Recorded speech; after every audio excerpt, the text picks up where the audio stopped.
Mr. Callum, per Section 7.4 of the Community Covenant, the structure attached to your rear elevation is non-compliant and will be removed at your expense within 30 days. That was the letter Diane Forsyth slid under my front door on a Tuesday morning in October, with a fine assessment paper clipped to the back and her name signed in blue pen below the words HOA, President. She did not knock. She did not leave a card or number. She folded that letter in thirds and put it in the gap between the door and the mat like it was a grocery circular. And I found it when I came down to let the dog out at 6 in the morning in my socks. I stood there in the cold hallway and read it twice. And then I set it on the kitchen counter and made coffee, because there was nothing in that letter that was going to improve if I read it a third time in a hurry. What Diane Forsyth did not know when she slid that letter under my door was that 6 months earlier, when Bob Tanner quietly listed his ownership stake in Tanner's Building Supply for private sale, I had already sat across from his attorney and signed the acquisition papers. My LLC owned a controlling interest in the only building supply house in the valley before she ever sent that first notice. I want you to sit with that for a second, because I want you to understand what it means to have the answer ready before you know what the question is going to be. What would you have done if you were holding that and the letter hit the floor? My name is Ray Callum. I was 55 years old when Diane's first notice arrived, and 58 when this finished. I spent 31 years as a licensed general contractor in western Colorado, working everything from single-family residential to light commercial, before I scaled back in my early 50s and let the LLC sit active rather than dissolve it. Old contractors do not dissolve their LLCs any more than old mechanics sell their last good floor jack. You never know. I own 2.1 acres at the end of Ridgepost Lane in a mountain-adjacent community called Settlers Bluff, outside of Glenwood, a mix of retirees, young families who bought at the outer edge of what the valley could afford, and people like me who bought in before the HOA was anything more than a mowing schedule and a handshake. My wife Carol and I moved there in 2005. She was a garden designer who drew things in pencil on graph paper and understood soil conditions and light the way I understood load paths and lumber grades. We fit together without overlap, each in our own competence, which is a good way to build a life with someone. Carol died in 2016 after 18 months of illness that started in 2014. And I will not spend more time on that here than it takes to say that she was the reason for the deck and the reason I kept it. The deck was the last thing we designed together. In the summer of 2013, before any of the diagnosis and the reorganization of our lives around it, she had been watching the afternoon light come off the ridge behind the house for years, a particular golden hour that hit the back of the lot at about 4 in the afternoon in the summer. It made everything look like it was worth being still for. She said she wanted to be able to sit in that light without pressing her nose against the kitchen window glass. So we sat down one Sunday with graph paper and a cup of coffee. And she drew it out, 1 square per foot, 1,100 square feet of platform with corners marked for planters, running the full width of the rear elevation and stepping down twice to the yard. I pulled the permit through the county the following week, sourced the lumber from Bob Tanner's yard on County Road 14, and spent 4 weekends building it with Mac underfoot, handing me screws from a hardware bucket because he was 4 years old and considered that a professional contribution. Carol planted the first corner planter before the concrete on the post bases was fully cured. I did not tell her that until a year later, and she laughed and said it was fine. It was fine. Everything about the deck was fine and permitted and inspected and legal, and absolutely none of that mattered to Diane Forsyth. I kept records on the deck the way I kept records on any job. The permit was in a manila folder in my office drawer, along with every signed inspection report, the material receipts from Tanner's dating back to the first lumber delivery, and the certificate of completion the county issued when the final inspection cleared in 2013. Mac grew up on that deck.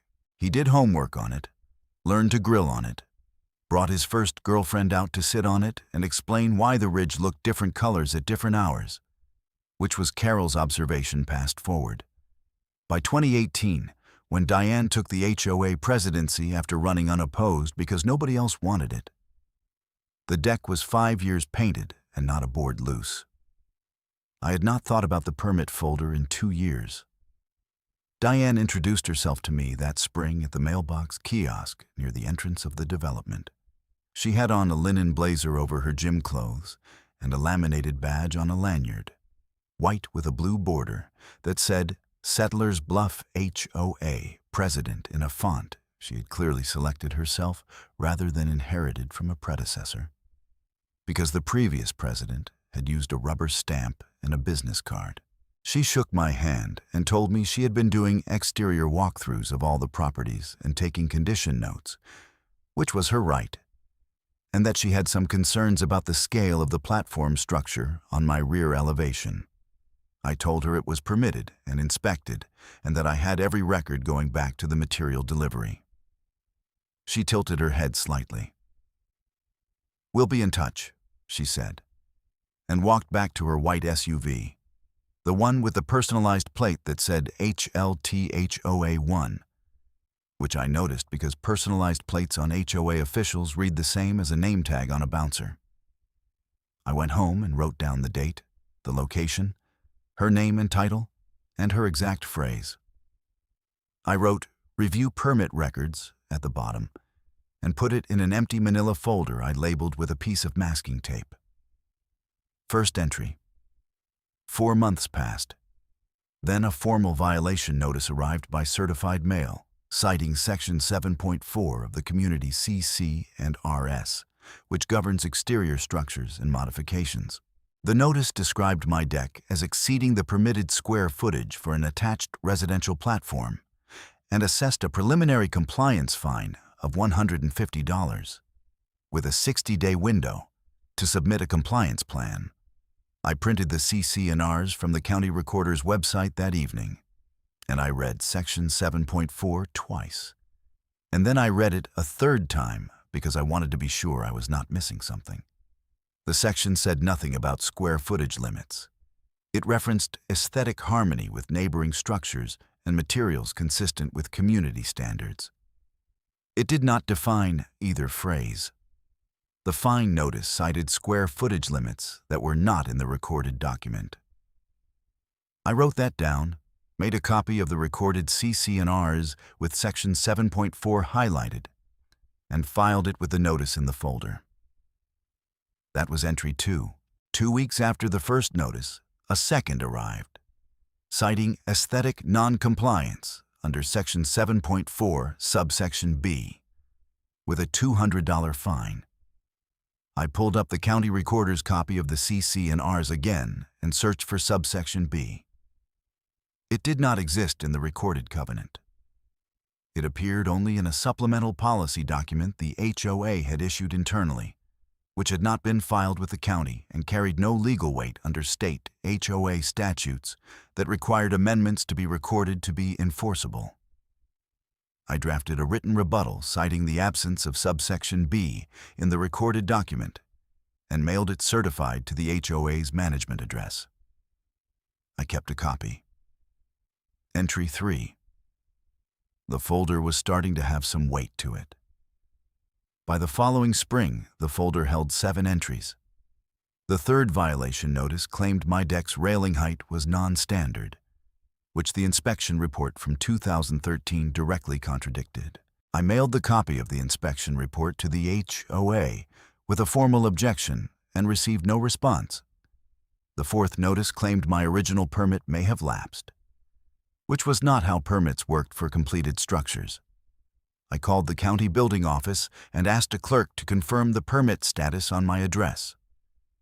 She pulled it up in 30 seconds and said the permit was completed and closed in 2013, which was the correct and only status a completed structure permit ever had. I got her name, the date, and the time, and wrote it down. Entry 4. The fifth entry was more interesting. I came home from the hardware store on a Saturday morning to find a man I did not recognize walking my backyard with a clipboard. He was wearing a polo shirt with a logo I could not read from the gate. He introduced himself as a community compliance inspector and said he was conducting an exterior assessment pursuant to the HOA's ongoing review. I asked him his name and the name of the agency or firm he represented. He gave me a first name and said he worked for the Community Management Group. I asked for his license number because in this state, anyone conducting a formal building inspection is required to hold a state license. He said he did not conduct building inspections, only compliance assessments. I wrote his first name down, showed him to the gate, and spent about 20 minutes on the state contractor and inspector registry that afternoon. No one with his first name and description appeared as a licensed building or compliance inspector in the county. I filed his name, the date, the time, and a description of his clipboard under entry 5. The sixth notice came with photographs of my deck, taken from the adjacent property, which meant someone had either asked my neighbor permission to go on her land with a camera or had not. I called my neighbor, a retired teacher named Gwen, who had never once been anything but agreeable. And she said no one had asked her permission and she had not given it. Entry 6. The seventh was a certified letter informing me that the HOA board had formally opened a mandatory removal review of my deck structure, pursuant to Section 7.4 and supplemental policy guidelines. By then, the folder was nearly an inch thick, and I had started a legal pad for overflow notes. What I did not know yet, though the pattern was starting to make a shape I recognized from decades of contracting, was that Greg Forsyth had recently formed a development entity called Summit Home Standards LLC, which he had incorporated 6 months after Diane took the HOA presidency. Summit had approached 3 contractors in the valley about a preferred vendor arrangement for HOA-directed exterior work. The structure was straightforward. Summit would channel HOA removal and rebuild orders to those contractors. The contractors would purchase all materials exclusively from Tanner's Building Supply at a premium pricing schedule Summit negotiated, and the margin above standard retail would flow back through the arrangement. It was the kind of setup that looked like a vendor partnership from one direction and looked like something else entirely from the other. Bob Tanner knew his lumber was going out at a markup. He did not know the enforcement mechanism behind the orders. I had been buying from Bob since my 2nd year of contracting. We had the kind of relationship that built up over decades of paying invoices on time and not returning lumber for reasons that were not the yard's fault, which is a form of respect in the trades. We had coffee twice a month at the diner on Route 9 and talked about pricing and weather and occasionally about what was happening in the valley. In the fall of 2020, Bob called me and said his kids were not coming back to run the yard and he was ready to step back, and he wanted to know if I would be interested before he listed it publicly. I thought about it for 3 days. The business was sound. The land it sat on was worth more than the asking price for the stake. And I had the LLC structure to do it cleanly. I told Bob yes, and we shook hands at the diner, and 6 weeks later, I signed the acquisition papers. My attorney filed the operating certificate with the Secretary of State. The transaction was public record from that point forward. The connection to what Greg Forsyth was building did not become clear to me until 3 months after I signed, when 2 other homeowners on Ridgepost Lane showed me copies of their own violation notices and pointed to language on the 2nd page directing all compliance work to Tanner's Building Supply at the attached pricing schedule. I went home and pulled the acquisition records off my desk and sat with them for a long time. I was not certain whether to feel clever or to feel worried, and I settled on something in between, which is where most useful decisions get made. I called Pete Navarro the next morning. Pete was 64 and had spent 22 years as a county code officer before he retired and started a consulting practice. He knew the filing structure for every permit, variance, easement, and covenant in the valley, and had opinions on all of them. I described the vendor mandate language to him without yet mentioning Tanner's. He was quiet for a few seconds, and then he said, "Ray, that's a compelled commerce arrangement running through an HOA enforcement mechanism. The state has 3 statutes that touch it. You need to build the record formally now." I told him about the LLC papers. There was a longer pause. "Well," Pete said, "that changes the meeting. The board meeting that ordered my deck removed was held on a Thursday evening in February of 2021 in the community clubhouse, a low-slung room with folding chairs and fluorescent lights that smelled faintly of carpet cleaner. I sat near the back with Mac, who was 16 and had come because I asked him to, and because he understood at that age that some things you witness even when you cannot stop them.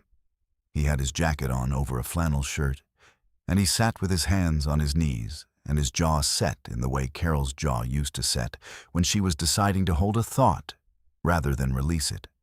Diane ran the meeting with the clipped efficiency of someone who had memorized the agenda and did not intend to be interrupted. She presented the removal motion with a summary of the 7 violations and a written recommendation from the compliance inspector, whose license I had not been able to locate. She did not acknowledge my written rebuttals. The vote was 4-1 in favor of mandatory removal, with Brenda Holt casting the single no vote and then looking at the surface of the table as if she had misplaced something there. I noted the vote count, the date, and Brenda's expression, which was the expression of a person who has just understood something they wished they had understood sooner. Entry 8. The 30-day clock started that night, which Diane announced before she adjourned. I drove home and sat on the deck in the cold, coat on, hands around a coffee mug that had gone cold 10 minutes before I thought to pick it up. The ridge was dark and the stars were close the way they get at that altitude in February. And I sat there with the folder in my lap and thought about Carol sitting in that light and Mac handing me screws from a bucket and the way a permit filed in good faith and a record kept without drama were about to be insufficient to hold a thing together. Not permanently insufficient, just temporarily. I had to be patient enough to know the difference. Mac came to the back door at some point and leaned against the frame and asked if we were going to fight it. I told him the fight was already underway and that it looked like paperwork more than it looked like a fight. But that was what winning looked like in most disputes that ended correctly. He nodded once in the way he had of filing a statement for later rather than immediately agreeing with it, and went inside. Entry 9 was the 30-day clock. I filed it, dated, and noted the start and end times, and then I started a second folder for everything going forward. The contractors arrived on a Friday morning in March at 8:15 in a white work truck pulling a flatbed trailer with a crew of 4 men and a work order clipped to a board. I was standing at the back window with my coffee when the truck turned up the side easement. I called the county non-emergency line on my way to the back door, not because I expected anyone to stop the work, but because I wanted a record of the time and a third-party presence.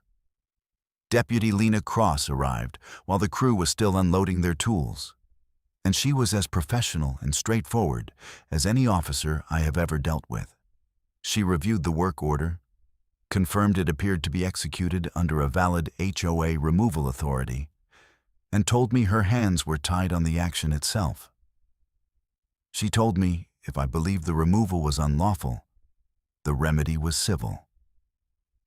I asked her to note in her report the exact time the work commenced, the contractor's name as it appeared on the business cards, and the license plate of the lead truck. She took out her notebook and wrote it down without comment, and I stood nearby with my own notepad and wrote down the same information plus the report number she gave me before she left. Entry 10. I watched them work from the back porch Standing in the doorway with a second cup of coffee I never drank.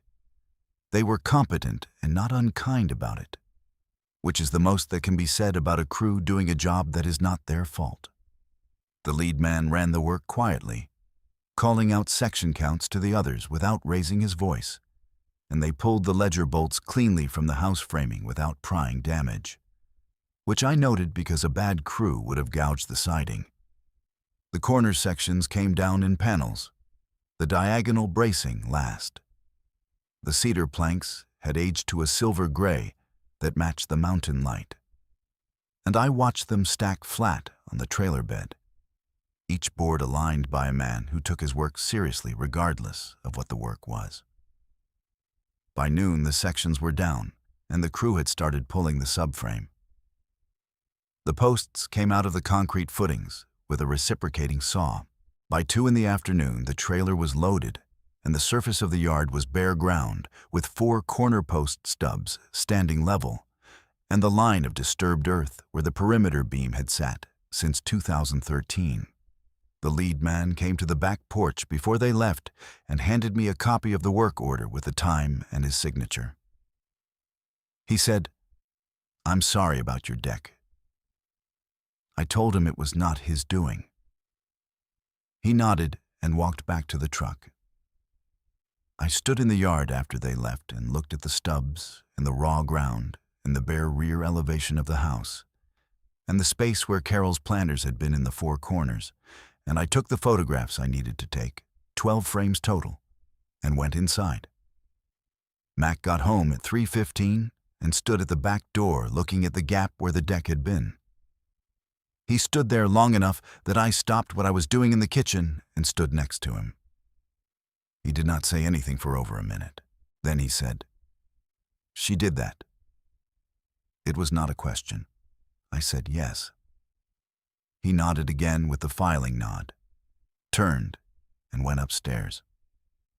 I stood in the back doorway for a while, looking at the afternoon light coming off the ridge through the space that used to be shaded by the deck overhang, hitting the raw dirt where the planters had been in Carol's 4 corners. Entry 14 went in the folder that evening, along with the deputy's report number, the contractor's business card information, and a note that Summit Home Standards LLC appeared on that contractor's public vendor list. 3 weeks after the removal, the rebuild mandate arrived by certified mail in a cream envelope with the HOA's logo embossed on the flap. 2 pages. Page 1.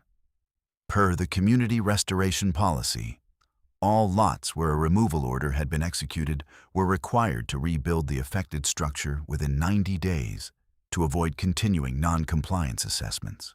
Page 2. All materials for the required rebuild must be sourced exclusively from Tanner's Building Supply, identified as the community's sole approved materials vendor, at the pricing schedule attached. I looked at the pricing schedule. Standard cedar decking at Tanner's ran about $2.40 a board foot at the time. The attached schedule listed it at $3.36, a 40% markup, which would have added roughly $6,000 to the cost of a rebuild at the scale of my original deck. I set the letter on the table and called Pete Navarro. Pete came over the next morning with his reading glasses and a printed copy of the state's HOA statute chapter and a highlighter. He sat at my kitchen table and went through it methodically, the way he had gone through thousands of permits and compliance files in his years at the county, marking 3 provisions with the yellow highlighter in short, careful strokes. Compelled vendor arrangements through HOA enforcement mechanisms. Board member conflict of interest disclosure requirements for vendors named in enforcement actions. The commercial code definition of a kickback structure. He set down the highlighter and looked at the vendor mandate page again, and then looked at me. "You need a formal records request," he said. "Filed in writing, requesting disclosure of every financial relationship between the board, Forsyth Development, Summit Home Standards, and Tanner's Building Supply. Every contract, every communication, every vote." He picked up his coffee cup. and then we need to be at that next board meeting. I told him about the LLC papers. I had not told him the full picture yet, only the shape. I told him all of it now: the acquisition date, the filing number, the controlling stake, the publicly recorded certificate. Pete set down his coffee cup and looked at the table for a moment. Then he looked up at me and said, "Ray, she mandated that every homeowner in this community buy from you. She doesn't know that." I said no, she did not know that. "Bring the papers," Pete said. "Bring all of it." I filed the records request that week. I also called Brenda Holt, the board member who had voted no at the removal meeting, and looked like she wished she had voted no sooner. She answered on the second ring and was quiet while I explained the purpose of the call. Then she said she had been meaning to talk to someone. She said she had seen a draft of the vendor arrangement document before the vote and had asked Diane about the financial structure behind it, and had been told it was a community benefit program, which was the kind of phrase that means something when there is paperwork behind it and means nothing when there is not. She said she had a copy of an internal memo from Greg Forsyth to Diane detailing the margin structure between Summit and Tanner's and the projected revenue to Forsyth Development from the arrangement. She asked if I wanted it. I said I would be grateful for it. She mailed it the next day. I read it at the kitchen table and wrote the key figures on the legal pad in large numerals, and then filed the memo in its own section of the second folder. The quarterly board meeting fell on the second Tuesday of June in the community clubhouse. I had submitted a homeowner comment request by the deadline, which gave me 3 minutes under the bylaws. Pete came with me. Mac came with me, in his good flannel and his jaw set in the way I had started to think of as his working expression. I had called Harris at the county building and permit office 3 days before and described the vendor mandate structure without editorial. And he had said he would attend as an observer. And he was there when we arrived, sitting in the back row with a notepad and a pen and the expression of a man who had seen this kind of filing before. About 30 homeowners were in the folding chairs, several of them holding copies of their own rebuild notices. Brenda was at the board table with her hands folded and her eyes on the middle distance. Diane opened the meeting and moved through the agenda items with practiced efficiency.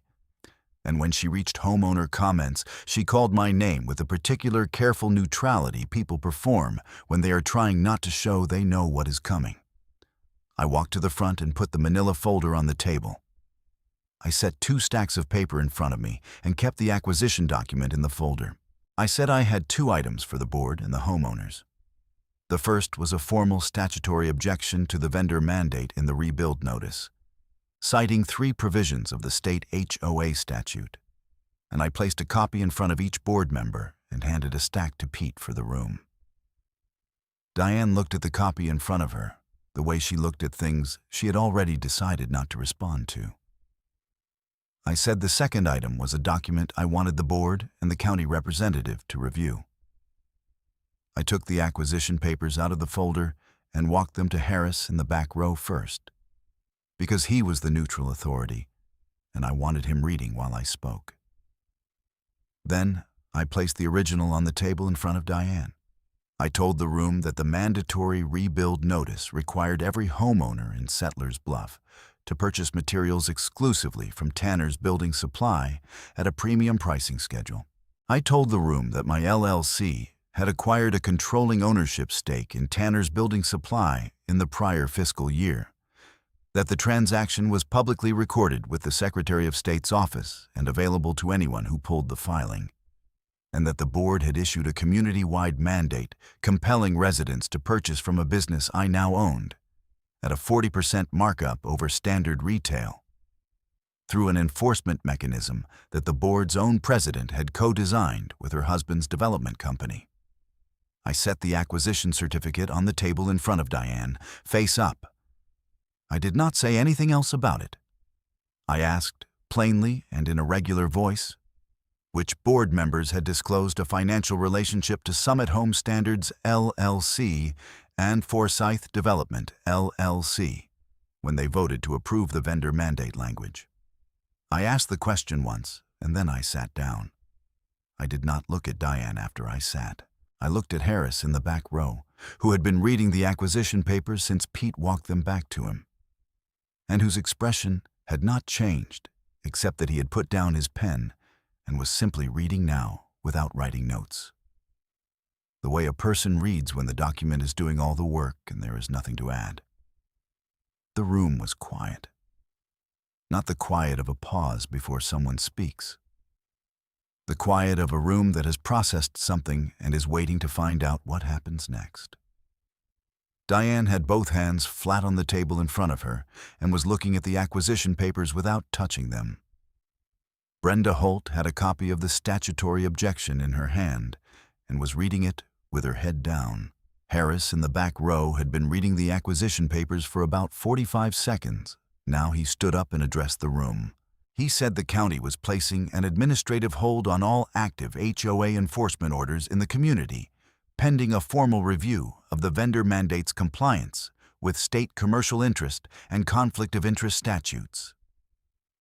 He said the hold was effective immediately. He said it in the flat, even tone of a code official reading from a form, which was exactly what it was.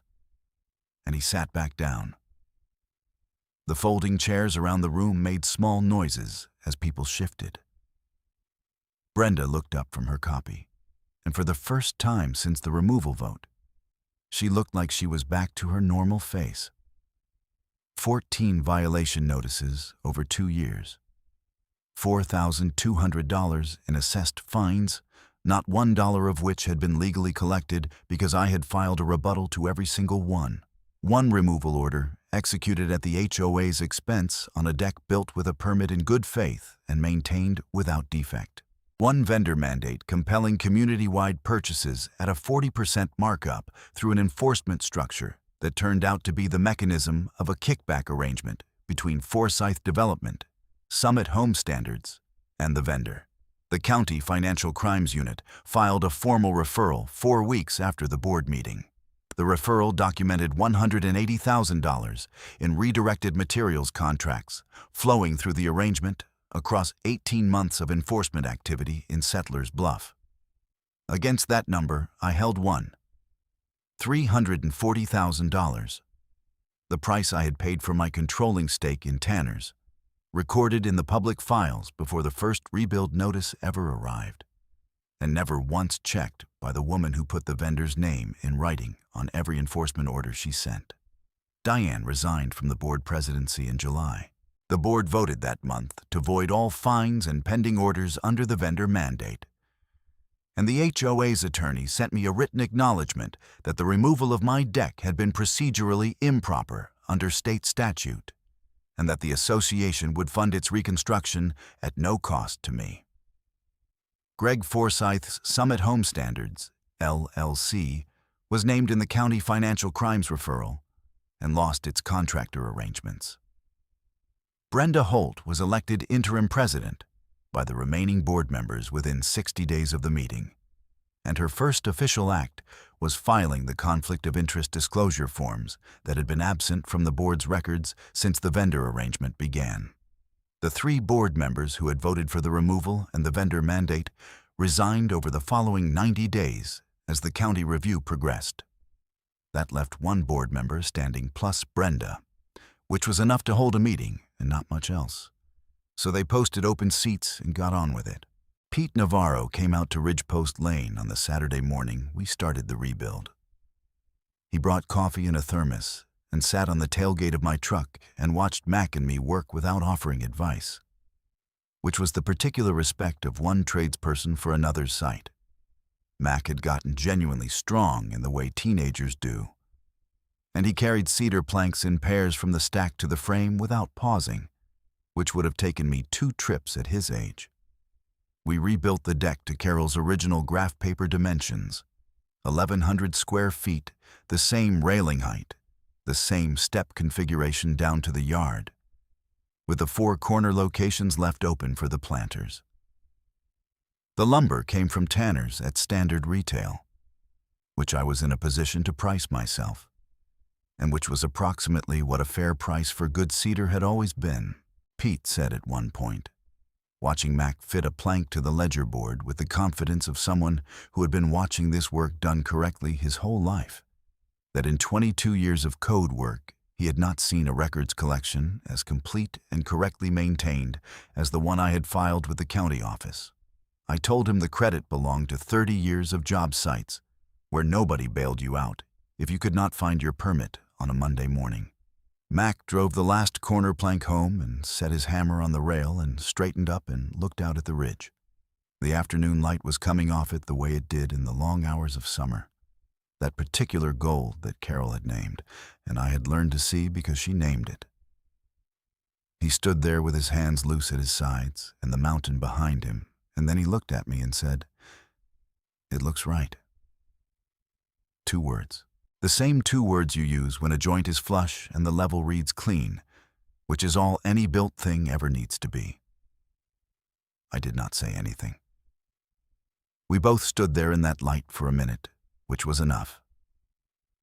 Here is what I want you to take from this story, and I am going to say it plainly because plain is what works. Pull your deed and your CC&Rs from the county recorder's office directly, not from the HOA management portal or the welcome packet they hand you at closing. Read the recorded document and compare it to whatever the HOA claims it says. They are not always the same document. If a violation notice cites a code section, verify that section exists in the recorded covenant before you pay $1 toward compliance. If it does not exist in the recorded document, say so in writing and keep the copy. If an HOA ever directs you toward a specific vendor, file a formal records request for every financial relationship between the board members and that vendor. Every contract, every communication, every vote. The law in most states requires that disclosure. File for it. Build the folder from the first day, because the folder is what wins, and the case is already won before the meeting ever happens. You just have to be patient enough to show up with it. If any of this sounds like your situation, drop it in the comments. I want to hear how yours went or how it is going. If you are new to this channel, subscribe and stay with me. Next week, a water district tried to condemn a 3rd-generation family ranch to build a retention pond, and the rancher's daughter turned out to hold a federal agricultural easement that predated the water district's charter by 40 years. That one gets complicated before it gets clean. I will see you then.